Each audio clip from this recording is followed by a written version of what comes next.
Nagbatuhan ang tila mga fireball para sa taunang festival sa El Salvador. Namataan naman mula sa International Space Station ang pambihirang Red Aurora. Papasada na ang UB Express overseas. Nakabamangha at pambihira. Yan ang Red Aurora na nasilayan mula sa kalawakan. Nakuna niya ng video ng isang American astronaut mula sa International Space Station. Stunning at vibrant ang pag-describe sa Red Aurora. 2 hanggang 3 beses daw ito nasisilayan sa loob ng 6 na buwan mula sa ISS. Nagkakaroon ng aurora kapag nagbabanggaan ang solar particles sa atoms at molecules sa upper atmosphere ng mundo.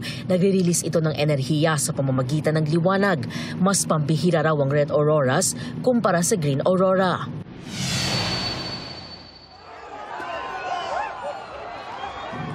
Nagliwanag ang gabi dahil sa mistulang Fireball Battleground sa Nehapa, El Salvador.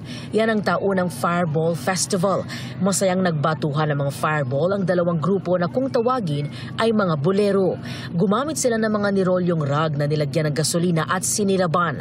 Yan na ang 103rd anniversary ng tradisyon na gumugunita sa pagsabog ng bulkan noong 1658. Paniwala ng mga taga roon, ang fireballs ay ang lava na mula sa bulkan na anilay balls of fire na ginamit ng local saint nila na si Jeronimo habang lumalaban sa demonyo. Noong 2019 nang ideklara ng the Ministry of Culture ang nasabing battle na isang cultural treasure.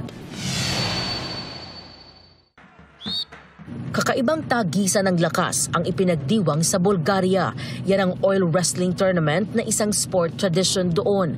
Ang halos 100 lumahok naglagay ng langi sa kanilang katawan. Suot din nila ang kisbet o pantalong gawa sa balat ng kalabaw. Ang torneo ay pagpapakita raw ng lakas, abilidad at cultural heritage.